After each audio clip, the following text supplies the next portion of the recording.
माशाल्लाह जनाब वेला मुंडा हाउस ते मौजूद है पिया सारे दे तक व्यू घना के देना पिया क्या पोजीशन है क्या मसरूफियात है मेरी जी हाँ मेरी मसरूफियात ही टिकटॉक लाइव ते बस अपना काम शाम जनाब उनकी क्या मसरूफियात है सारी ये मसरूफियात एक बार नंबर कनेक्ट कर दे इस बंदे को जान बालू और बालू चिट्टा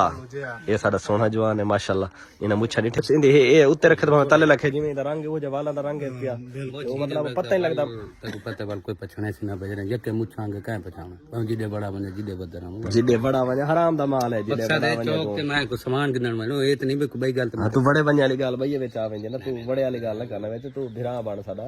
भाई दे YouTube चैनल दे लोगों को सिफारिश कर चले सपोर्ट करन यार बंदा बड़ा परेशानी है यार बंदा परेशान है पे साडा यार है पिया जी हां और अच्छा बंदा मेहरबानी अच्छा बंदा तुमको साथ दे दे रहा बंदे पहले मुंडे बिलो हां ऐसा गुजारिश करने के बिरा को सपोर्ट करो बंदा सारी तो उम्मीद रखे आया खड़ा और ऐसा तो सब व्यूरा तो उम्मीद रखी खड़े ऐसा थारो ते उम्मीद रखी खड़े हैं बेटा के को थोड़ा जा सपोर्ट करो जी हां इंशाल्लाह वो सब गल है दी बां पर अल्लाह सोना अपनी रहमत कर दे तब तब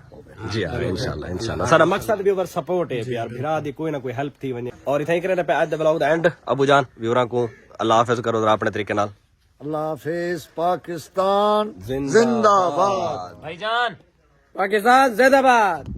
चैनल सब्सक्राइब कराए मिन्नत वाली गल है मैं को पहली दफा को काम आखना पड़ जो कीता जी करो इज्जत रखाई करो मेरी ए गाल तू तले खड़ के ना मैं आ सकदा तू कुर्सी दे उत्ते चढ़ गया तू मैं आदा पे मेरी गल ज्यादा सुन सक अच्छा चलो ठीक है लाला मेहरबानी अल्लाह तो बेस्ता ने चैनल भाई देखो सब्सक्राइब करना है मिलते हैं इंशाल्लाह नए वीडियो तब तक के लिए अल्लाह हाफिज